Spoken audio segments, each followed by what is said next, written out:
Les éditions Tellem présentent un enregistrement intégral de Histoire politique du XIXe siècle de Blaise Truong-Loy et Nicolas Delalande, lu par Gabor Pinter. Chapitre 1.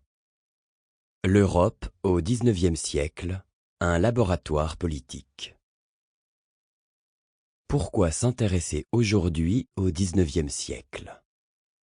Comme les autres périodes du passé, cette époque entretient avec la nôtre un rapport d'altérité. Les sociétés européennes y sont très différentes de celles d'aujourd'hui. Elles sont très majoritairement rurales, peu urbanisées, faiblement alphabétisées et très imprégnées par le fait religieux. Le paysage politique est alors dominé par de grands empires continentaux, bien davantage fondés sur le principe de la légitimité divine ou dynastique que sur celui de la souveraineté nationale et du gouvernement représentatif. Bien sûr, de nouveaux principes émergent dès la fin du XVIIIe siècle, lors des révolutions atlantiques. Toutefois, la citoyenneté, la souveraineté nationale, le droit de suffrage, la reconnaissance des droits et des libertés ne s'établissent que très progressivement. Les femmes restent exclues du droit de vote, l'esclavage demeure en place jusque pendant les années 1880, les droits économiques et sociaux sont extrêmement restreints jusqu'aux années 1890-1900. Étudier le XIXe siècle implique de se confronter à ces différences, de les comprendre et de les analyser.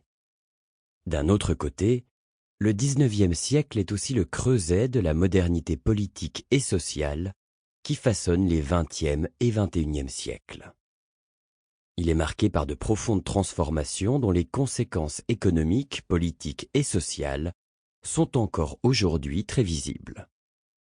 C'est par exemple à cette époque que se développe l'industrialisation et l'urbanisation, que naissent des États comme la Grèce, la Belgique, l'Italie ou l'Allemagne, qui n'existent pas avant les années 1830-1860, ou que la grève s'affirme comme une forme légitime et efficace de mobilisation collective.